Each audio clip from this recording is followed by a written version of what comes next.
All right, good morning or good afternoon, everyone. Thank you so much for joining our webinar today, where we will be discussing sleep management for children living with neurologic conditions. My name is Katie Henches, and I'm the Director of Programs for the Child Neurology Foundation.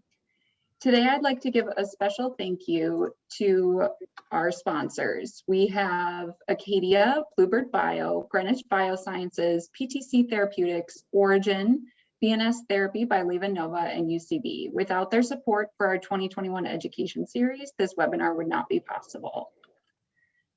Today, we will be hearing from two speakers. Our first speaker is Betsy Pilon. She serves as the Executive Director of Hope for HIE, a nonprofit dedicated to improving the quality of life for children and families impacted by neonatal and pediatric hypoxic ischemic encephalopathy, a type of brain injury that can lead to subsequent lifelong diagnoses and disabilities.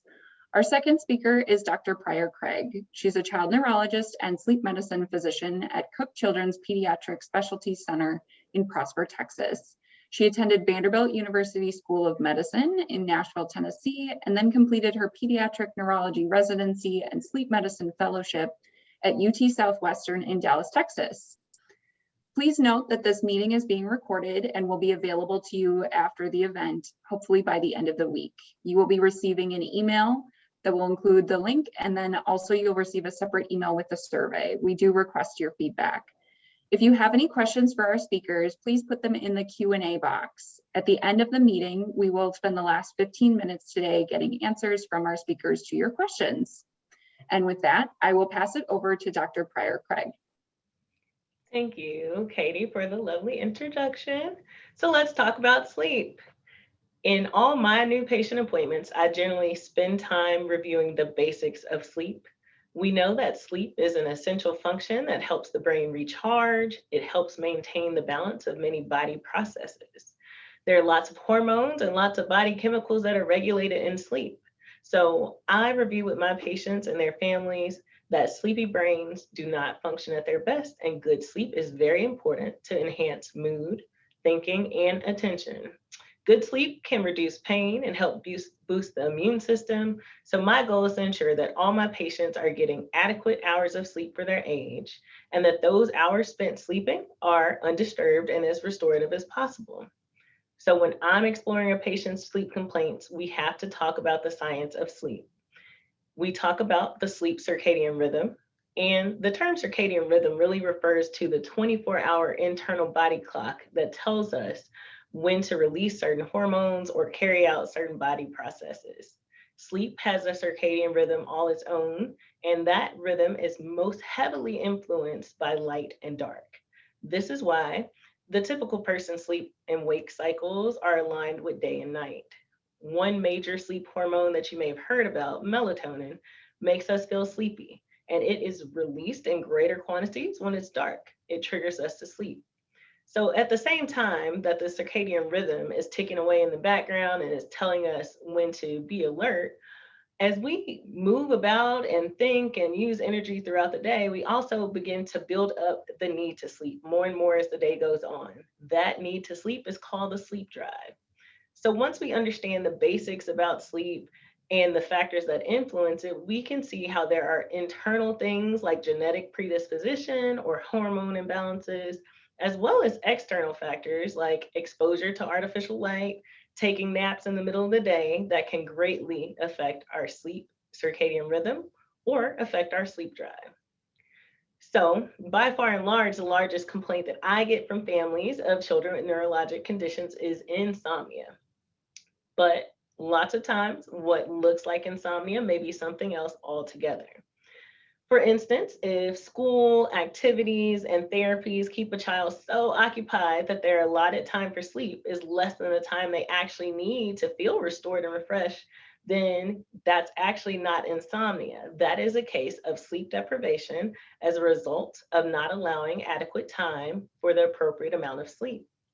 If a child can sleep well for the appropriate amount of hours, but the entire sleep schedule itself is shifted too late, that too is not insomnia. That is more consistent with a delayed sleep phase, which is actually a circadian rhythm disorder. So I listen for clues that may suggest certain sleep disorders such as obstructive sleep apnea or restless leg syndrome. One thing I discuss with all my families, because in today's world, poor sleep hygiene is so common, we always review good sleep hygiene for all my patients, no matter what neurologic condition they have, and even for my sleep patients that don't have neurologic conditions. So good sleep hygiene really consists of encouraging actions that optimize the sleep environment and make behavioral changes to decrease factors that are proven to interfere with good sleep. So the most common offender I run into is excessive electronic use. In fact, I run into a lot of families that use tablet or TV as a way for their child to unwind before bed. But actually engaging in that video and having that artificial blue light have the opposite effect and usually stimulate the brain to stay awake longer.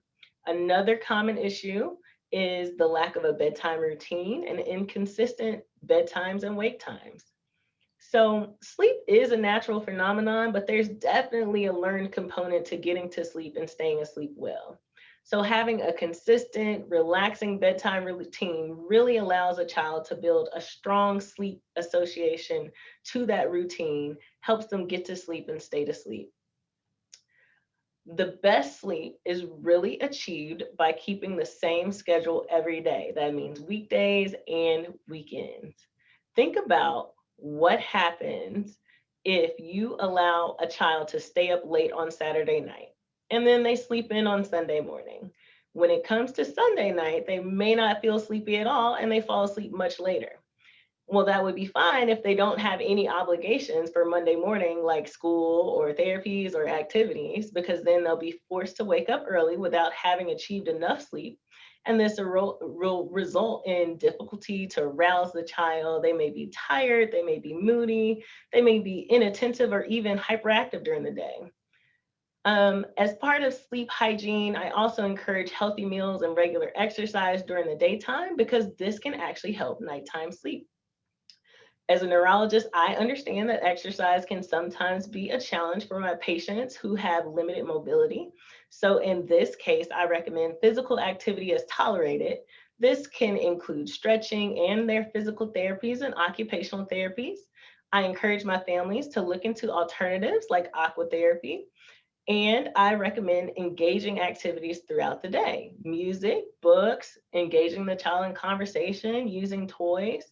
I also encourage to change the child's environment and get them out in the sun and the air, go for a walk in the park, neighborhood, things like that.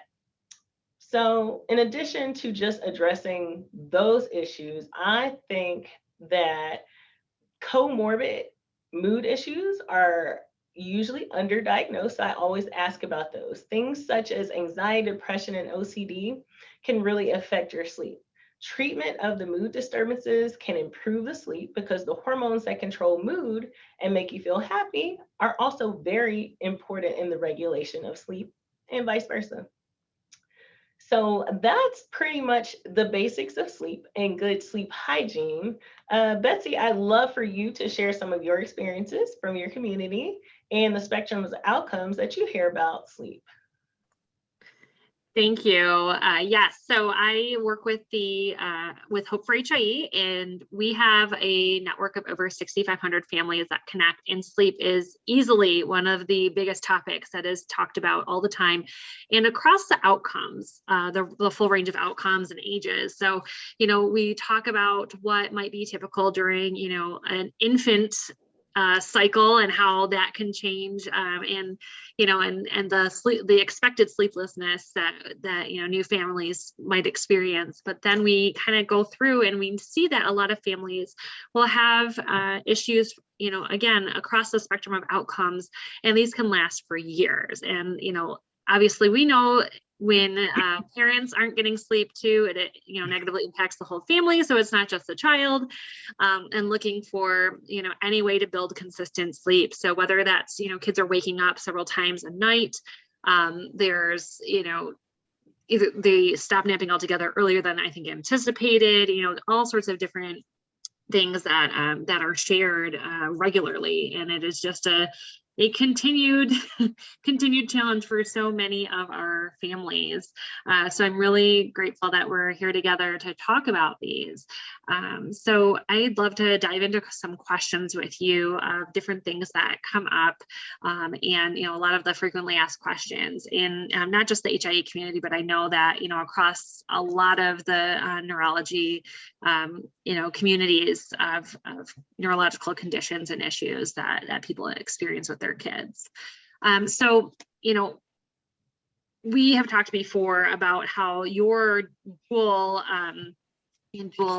training and expertise in sleep and pediatric neurology is really unique, and that is an emerging field that I am very excited about, having my own personal experiences with my child having sleep issues early on, and resolving thankfully around 2.5, but not sleeping for those 2.5 years was very, very difficult. So at what point, and what do you wish families knew before they saw you, and how do families kind of go about engaging with a sleep specialist, and especially someone that might be more familiar with pediatric neurology? Absolutely. Okay, great question.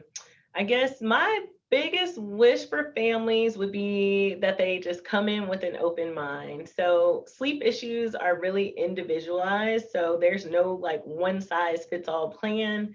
If you read, that something has worked for other children doesn't necessarily mean it's going to work for your child. So too often I get families that are fixated on the idea that because their child is sleeping poorly, that their child needs a sleep aid.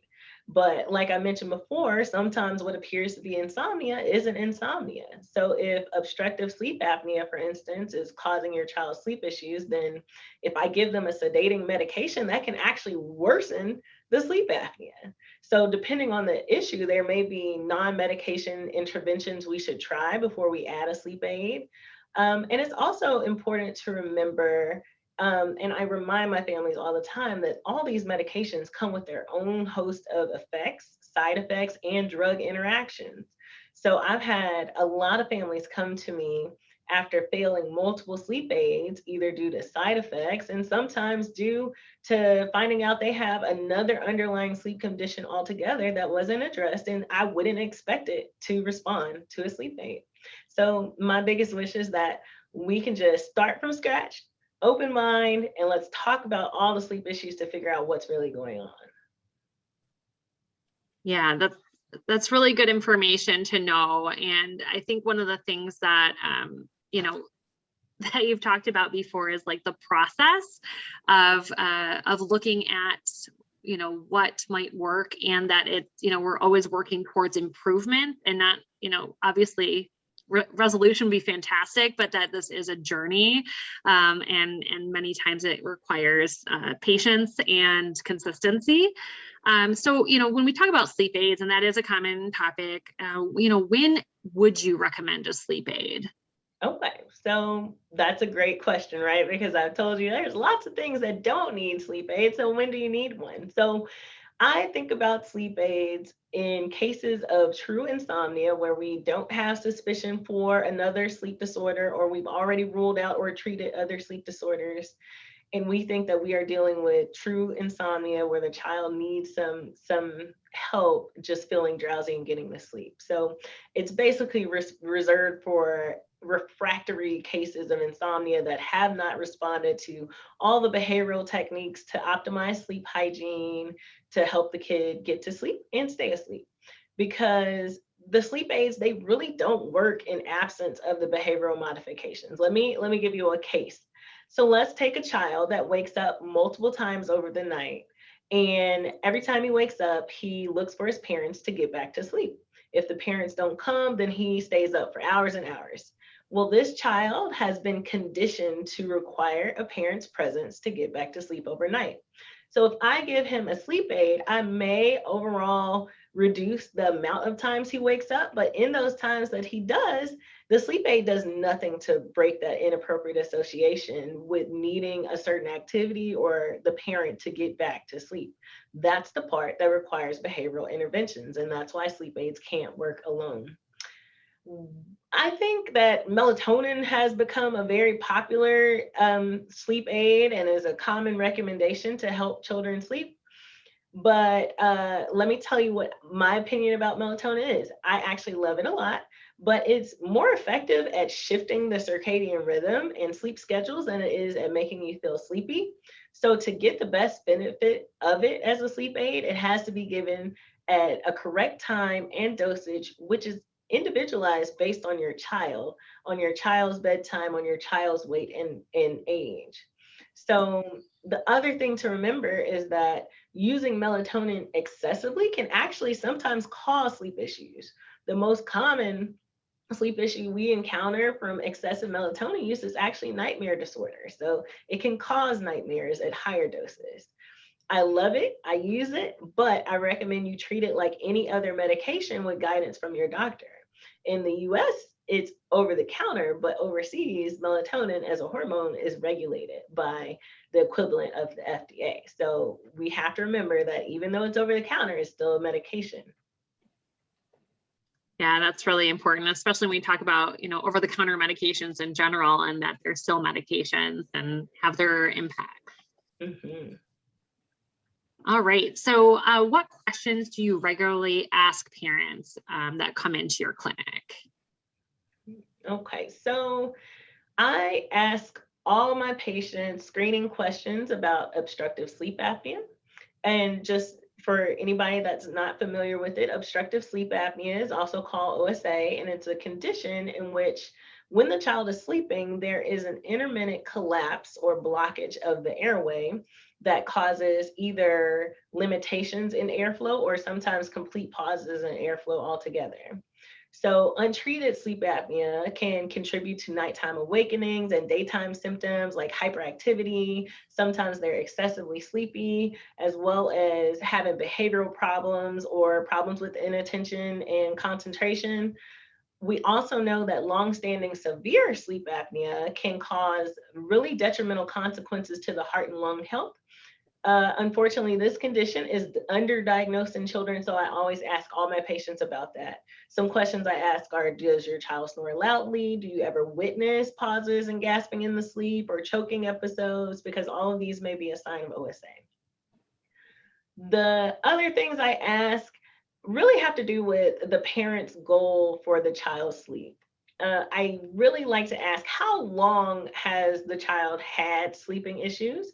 Because this helps me understand if we are looking at an acute change, so we need to identify a modifiable trigger that's contributing to the sleep issues, or if this is a lifelong struggle, because lifelong sleep problems are not typically fixed in a day or a week. Sometimes they're not even fixed in a month. We have to know where we're coming from to be able to figure out what we're working towards. So only then can we really set expectations and define what success may look like. I think it'd be helpful if I give you another example. So for instance, if I have a child that has severe vision impairment and poor light perception, then I may not be able to get that child to adhere perfectly to a standard and conventional day-night schedule. That's because we already know that being able to sense light and dark is imperative to being able to set that sleep circadian rhythm.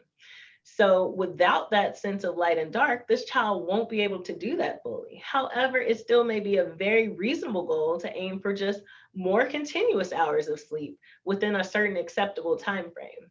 I want to make sure that parents know, like you mentioned before, there's a method to the madness. As long as you're patient and commit fully and consistently to the recommendation, we can almost always achieve better sleep. That's so helpful to hear. So we get a lot of families asking about, getting a sleep study and when they should do that, and what are sleep studies used for and what are they not used for? Okay, so whether or not a child needs a sleep study really depends on what the sleep complaint is. Sometimes a sleep study is not needed. I think this comes from a misunderstanding of what the utility and limitations of the test are. So when we say sleep study, as a sleep physician, what I'm referring to is called a polysomnogram. So this is an overnight stay in a sleep lab where the child and the parent sleep. the child is monitored, the brain waves, the airflow, the flow from the nose and the mouth, the oxygen levels, the CO2 levels, heart rate, as well as their respiratory effort are all being monitored while the child is being recorded. So this test is really useful in the evaluation of suspected sleep disordered breathing, because it can detect and quantify how many pauses or shallow breathing episodes you have. So we can tell if you have obstructive sleep apnea or central sleep apnea, if that's present. It can also be used to count limb movement. So how many times per night, per hour, or hour per night your child moves their legs, which could be useful in a diagnosis of periodic limb movement disorder, which is a movement disorder of sleep where the excessive limb movements contribute to disturbed sleep and therefore daytime symptoms. But because all this data is being captured, sometimes just by happenstance, we see other things. Like the video may demonstrate that the child has parasomnias like sleepwalking or night terrors. Or because we're monitoring the EEG for sleep stages, we actually see that this child is having seizures. But a sleep study is not a test that's needed to diagnose parasomnias or even epilepsy. These conditions, along with a lot of other conditions, are actually just based solely on history in the clinic visit. So even a diagnosis of narcolepsy can't be made from just an overnight sleep study. That actually requires like an additional test the next day. And there are other types of analytical tests we use other than sleep study. So one type of thing we use is called actigraphy. And that is a test that captures data via smartwatches.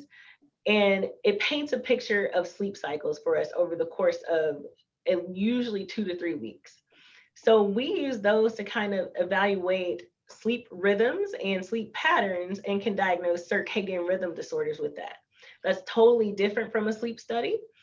And there are some children, though, that are universally recommended to have sleep studies. And that's because their risk of sleep apnea is disproportionately high in their populations.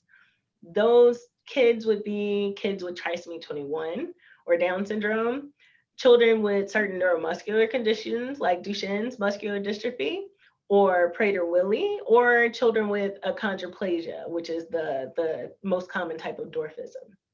So there are some children that universally do need sleep studies, but not everyone that has a sleep issue needs a sleep study.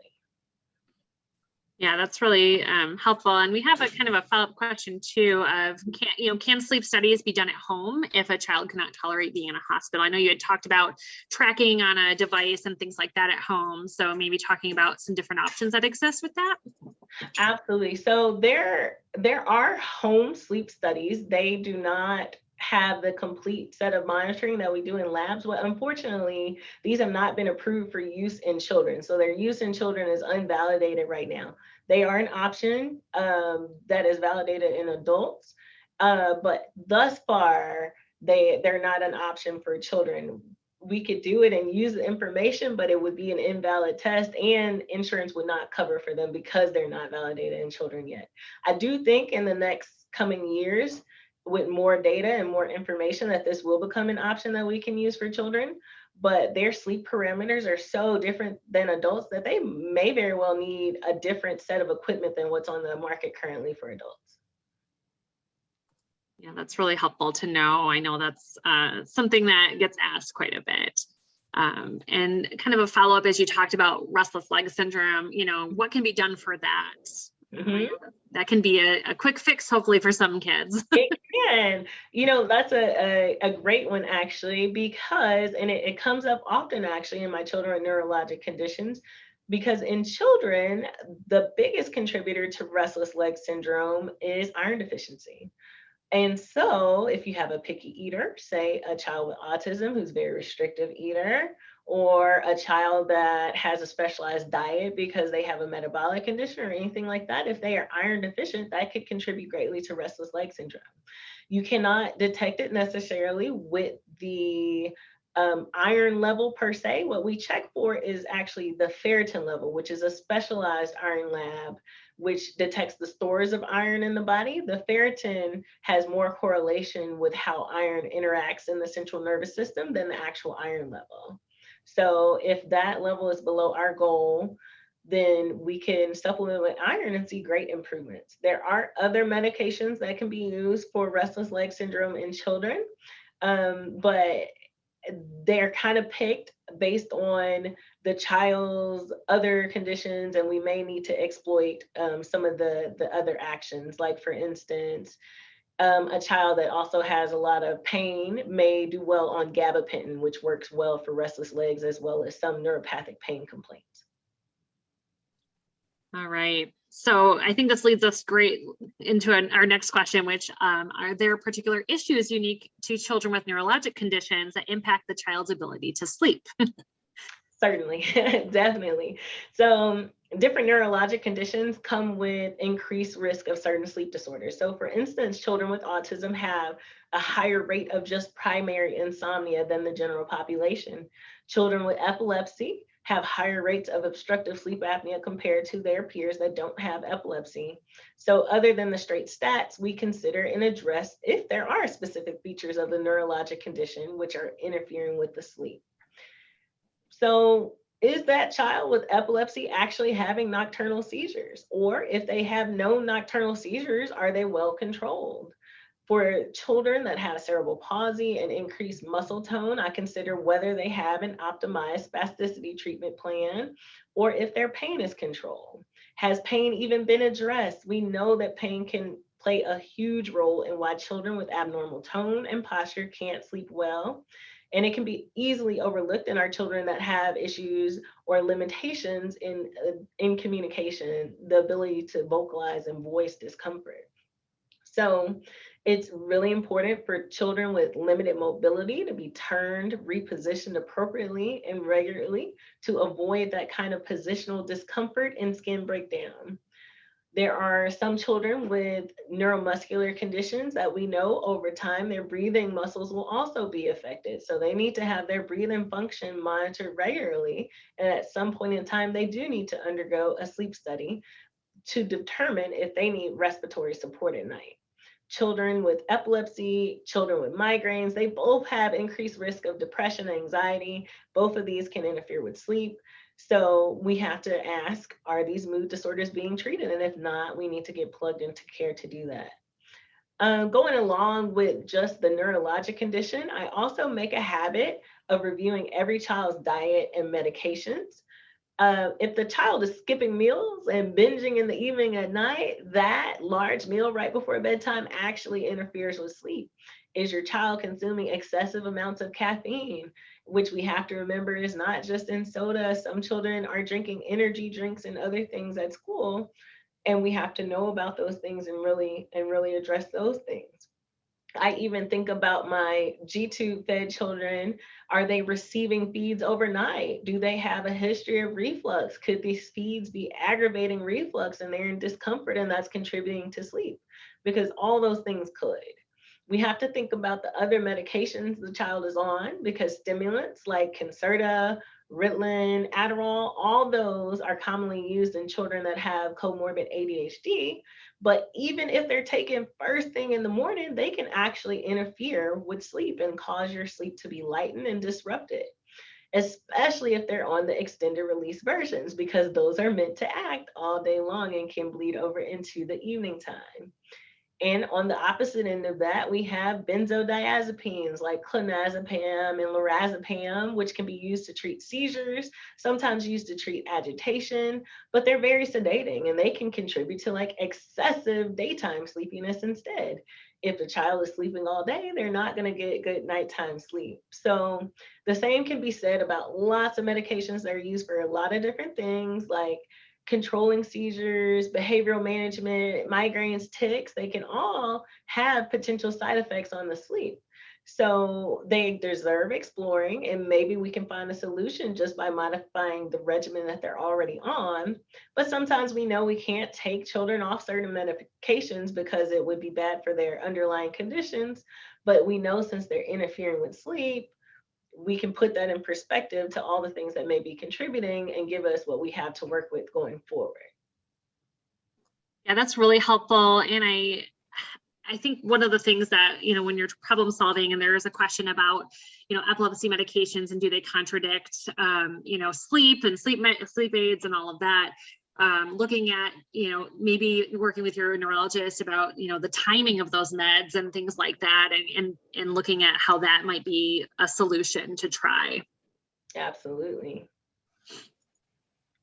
All right. Very, very helpful. So when we talk about specific, trends and things that people are talking about, one that is coming up and is kind of newer is talking about CBD oil. And so we want to talk through that, about what you, kind of counsel your families when that comes up, or if that comes up, and if there's families that are wanting to try that to help with sleep. Because, currently we see these trends a lot of times with people, whatever might be the new thing of, does it solve all the problems, or, could it solve a problem, and things like that. So let's talk a little bit about CBD.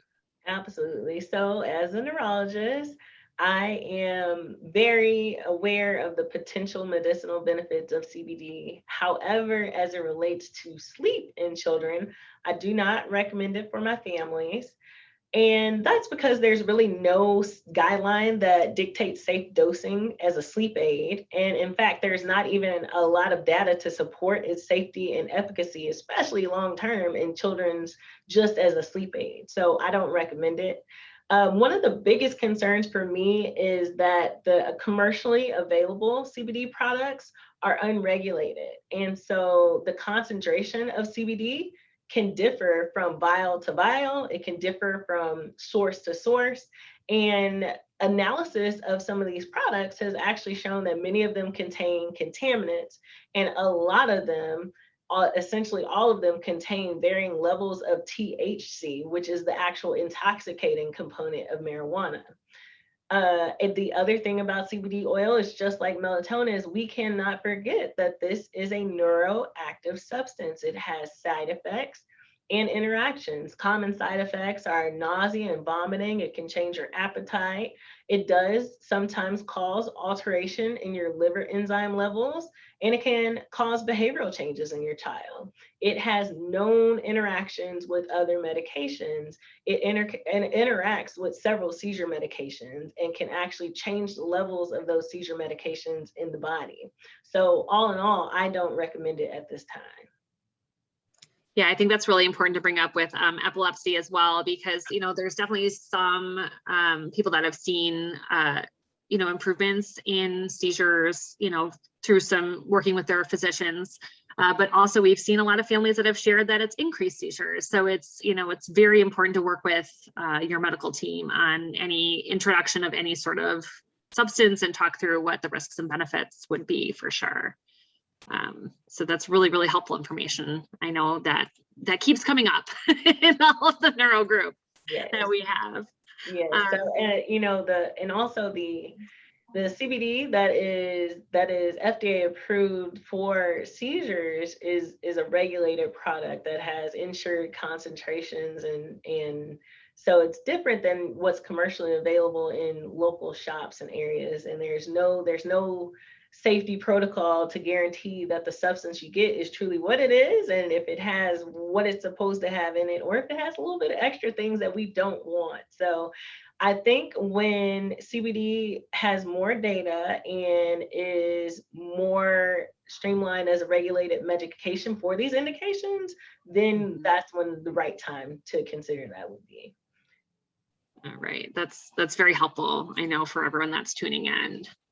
All right, so we're going to move into some audience questions.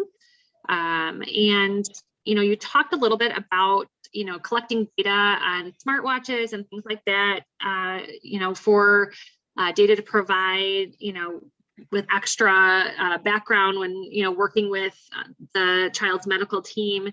I know some of even the seizure detection devices, like my son has one now, it collects sleep data. So what kind of devices would you recommend, or how can those things work, or apps that are out there for tracking sleep and kind of figuring out what these rhythms might be, that can help?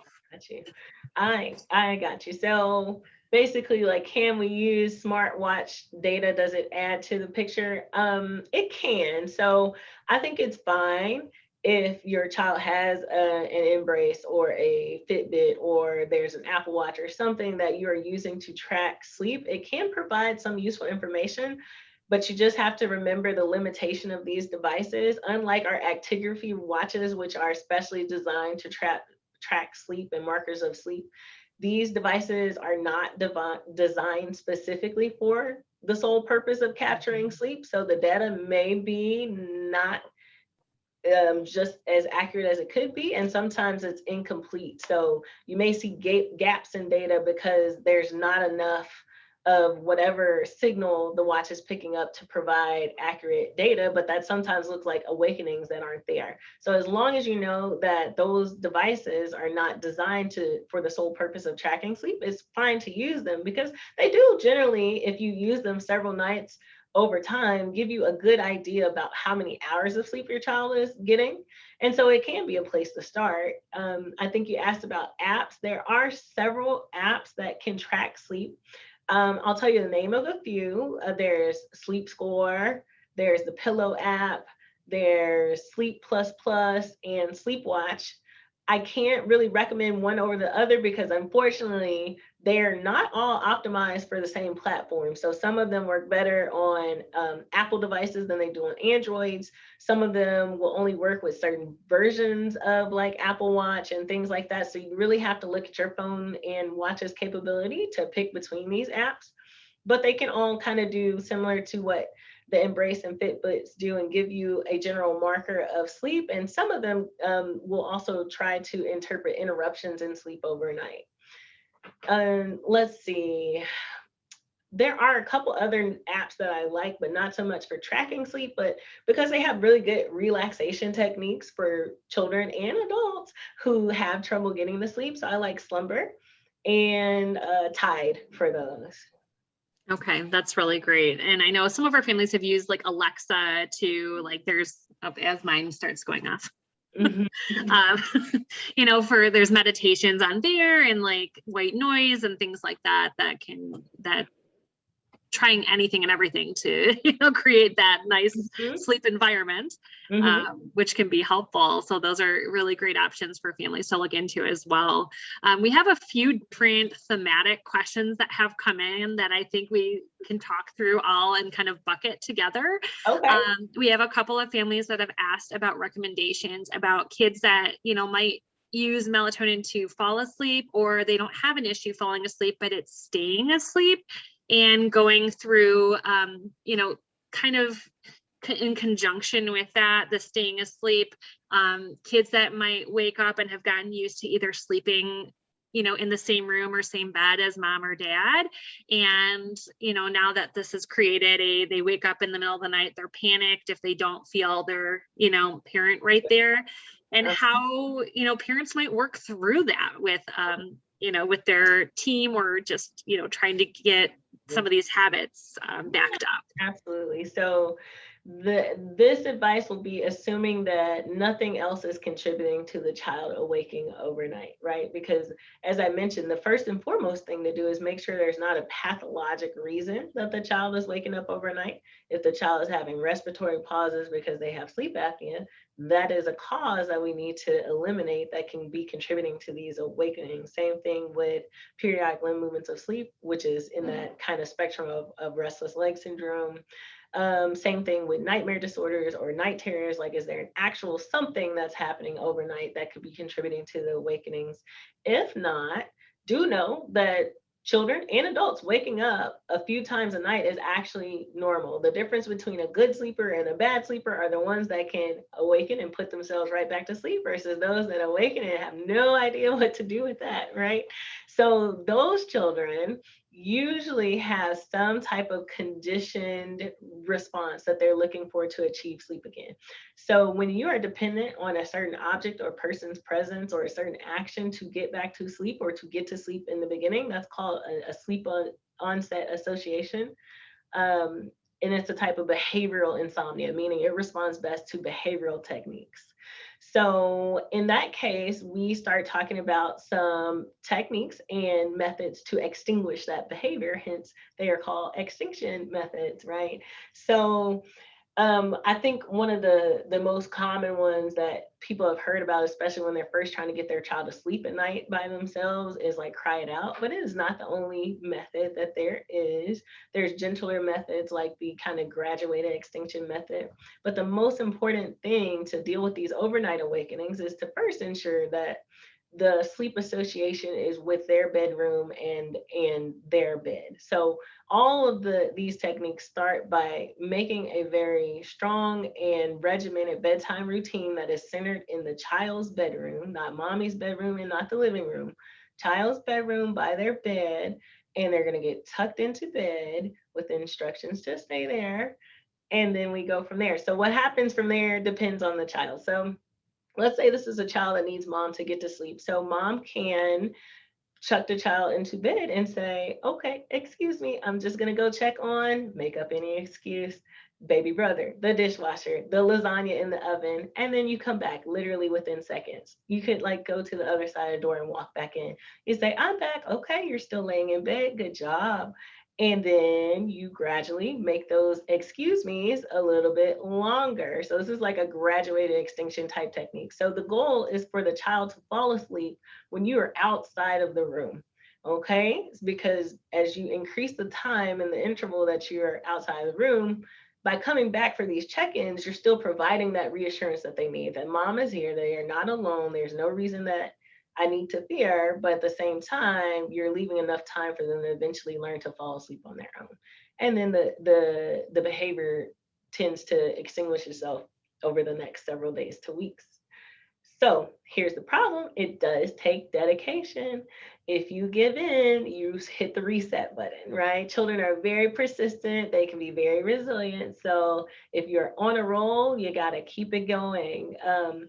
The other thing is when they do enter your bed at night, let's say you got them down for the night, it's going great. They wake up. When they enter the bed, you have to get them back to their room because they have to learn that their room or their bed, like even if it's y'all share a room and it's their bed and you need them in their own bed, you need their space to be associated with falling asleep. Okay, they need to build that association in their mind. So it's always important, remove the child from the bed, just walk them back. It doesn't have to be a fuss. You don't have to argue. You walk them back to the bed, lay them back in bed and say, it's time to go to sleep. Over and over again. Sleep, this is almost in essence a sense of sleep training. And sleep training, when people talk about that, is just building those positive associations with sleeping independently. Okay. There are other reasons that kids wake up or struggle going to bed. We talked about needing a presence of a parent or a certain object or a certain action, like getting rocked to sleep. Those are sleep onset association things. But there are some children who will make repeated requests, like, mom, just scratch my back. Dad, can I have a glass of water? I just need to go to the potty. Can I just play for 5 more minutes? That is actually also a type of behavioral insomnia of childhood. It was referred to as limit setting behavioral insomnia of childhood because the issue revolves around them getting these requests. They're using this request to delay bedtime and or to do something overnight. But when you set firm limits and can eliminate their getting the response they want, then they stop making the request and they tend to go back to sleep. So these are just some examples. Again, these are general and may work for your child or not. There are others that we could talk about depending on what the underlying issue is or where you are in your journey to good sleep hygiene and limit settings and things like that. That's so helpful. Thank you for talking through some of those scenarios, because those are definitely some of the most common ones that pop up, and especially, our families whose kids, a lot of it is, parent induced, where we are nervous because if they have nocturnal seizures or they have, I can tell you when my son developed epilepsy this year, sleep for myself and my husband right afterwards was not a thing, and so trying to be judicious with, being concerned with nocturnal seizures and missing them, and, all the other scary things that are associated with epilepsy, and then also not trying to negatively impact our child's sleep. Yes, because that brings up one thing that I didn't mention, but it's very important when we, when we have these concerns as parents, and I'm a parent too, I totally get it. We need to make sure we're not disturbing the child's sleep. So if we are changing their sleep environment for our comfort, are we putting the child in a less comfortable sleep environment? So I had a case of a patient who developed epilepsy, and the parents wanted them to sleep in their room, which was great, except that the father had untreated obstructive sleep apnea and snored to the high heavens, which really woke the child up overnight. Well, guess what happens to a sleep-deprived epilepsy patient? More seizures. So she came in for more and more seizures, and you really get down to the bottom of it. Oh, it's sleep. I'm not sleeping so well. Well, why? Well, my dad snores. And so we have to be very careful with our pros and cons of changing a child's sleep environment. There are other types of devices we can use to monitor. I totally get it. Yes, nocturnal seizures can be scary, but consider if video and auditory monitoring devices could be an option for you, or if your child has significant nocturnal seizures, if things like the Embrace watch would be an option for you, so a seizure monitoring device for overnight, to kind of maybe not have to make the habit. So the question of like, how do I get the child to sleep back in their room really illustrates one big point, which is it is much easier to build good sleep habits from the start than to break a long cycle of poor sleep habits. It is not impossible, and we do it all the time, but it takes a lot of work, which when you're already sleep deprived is the last thing you want to do, is wake up more to like start this training and do these things, but that's kind of what it takes. So I do find sometimes that the sleep aid is an act of desperation. Like, I am so tired. I know you're telling me I need to do this and redirect a child to the room, but I just need him to sleep. But again, as I told you before, this, if anything, makes the child a little bit more drowsy. All these medications have half-lives, so the medication wears off after a certain time. If the child is still awakening or not learning to go back to sleep on their own, you're still going to deal with it. You just may not deal with it as frequently as before until you extinguish the behavior. Or you make sure we have addressed whatever it is that may be contributing to that disturbance in the circadian rhythm or the sleep drive that's messing up the sleep. Really great points to think about and talk through as we've been going along here. There's two more questions that I want to ask, and then we'll wrap it up. Okay. One of which is someone shared that her daughter is having sleep issues. She's not sure if they're seizures or something else. It might be GI related. And she's just, a lot of times, I think this is very common. We don't know as parents what questions to ask sometimes. Mm-hmm. So what questions would you suggest she asked, and who? Is it the neurologist, pulmonologist, sleep specialist? Is it, to try to start teasing these out to figure out what is the root cause? Absolutely. So I take all the suspicions to the providers they belong to, because there's nothing that says I can't evaluate you for nocturnal seizures while your GI doctor is optimizing the reflux regimen, right? If the child has reflux, we suspect maybe it's playing a part. There's no harm in making sure the reflux is more well controlled while the neurologist decides if the child needs to be in the EMU for video monitoring overnight for seizure activity or things like that. So I take each complaint to the provider. I don't think there's a wrong order to start, but one rule of thumb may be start with the most dangerous thing, or the one that could be most, concerning. So if the real question is the child's having maybe possibly unwitnessed nocturnal seizures, might start with the neurologist first, just to get an expedited workup on that. But at the same time, I would still send a message over to GI and say, hey, we're having some disturbances in sleep, and if reflux is a possibility, I'd love to know, do we think that there's any chance I need to change the feeding regimen or change medications? If there is no answer, you come to your handy dandy friendly neighborhood sleep physician. So that is what we do too, is to help you think through all the things that could be disturbing sleep, or think about things that you haven't considered based on the symptoms that you're telling us. That's so helpful. Thank you for that. And the last question is talking about weighted blankets. And can this be a strategy that might, help some kids get Yes, better sleep? it can. Weighted blankets really work well, I find, for my children that have some neurocognitive differences, particularly ones that fall on the autism spectrum. There is something about that weight and the pressure that provides a calming sensation.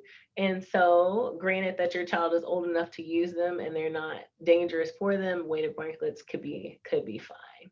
And I like them. There is no harm that comes from them. They can also sometimes help with restless leg symptoms because that applied pressure to the legs can sometimes numb that discomfort. Oh, and a follow-up question to that, would you miss seizures potentially with a weighted blanket on? Depends on your child and their seizures. So if your child has very not subtle seizures, you probably won't miss it with the weighted blanket. If they're very subtle, then it's possible. But if your child has like seizures that involve facial twitching, drooling, eye rolling, abnormalities of the face, you shouldn't miss that because the face should not be covered.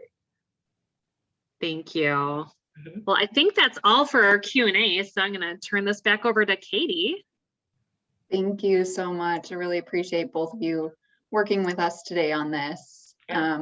So the webinar has been recorded.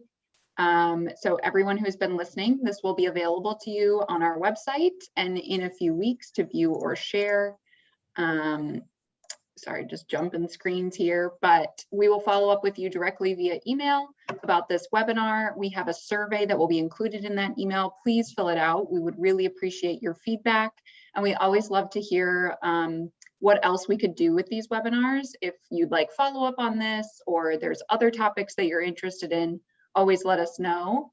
If you have additional questions for the Child Neurology Foundation or our speakers, we can follow up directly with you. So please contact programs@childneurologyfoundation.org. And then also on our website, you can sign up for our newsletter to receive information about all of our webinars and our educational content that is coming out. But again, thank you so much to our speakers today. We really appreciate it. And thank you to everyone for attending. Have a wonderful rest of your day. Thank you for having me. Bye-bye.